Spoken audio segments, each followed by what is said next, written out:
आज 15 अगस्त 2026 और आज हम अपनी आज़ादी का 80 साल पूरे होने का जश्न मना रहे हैं। लेकिन इस देश में एक अलग ही लहर चल रही है, एक ऐसी लहर जिसे शुरू किया था CJP प्रोटेस्ट ने और जिसका असर अब पहुंच रहा है जन अल्फा तक।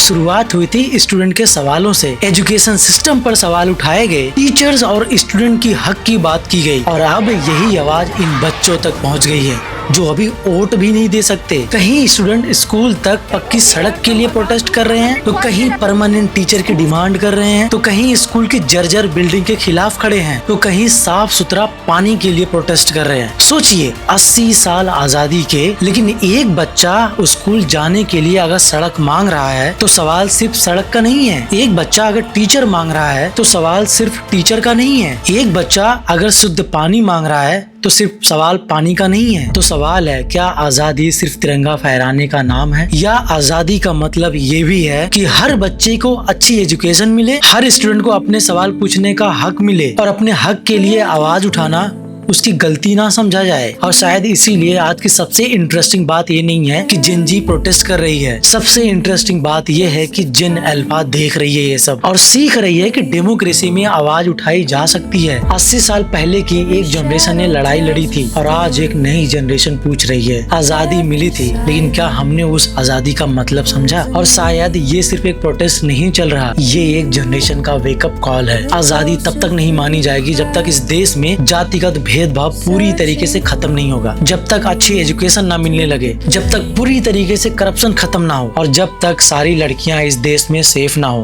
तब तक आजादी मानी नहीं जाएगी। Once Baba Saheb Ambedkar said, political freedom तब तक अधूरी है जब तक सोशल इक्वालिटी नहीं है। डेमोक्रेसी तब तक मजबूत नहीं हो सकती जब तक हर इंसान को लिबर्टी, इक्वालिटी और डिग्निटी नहीं मिलती।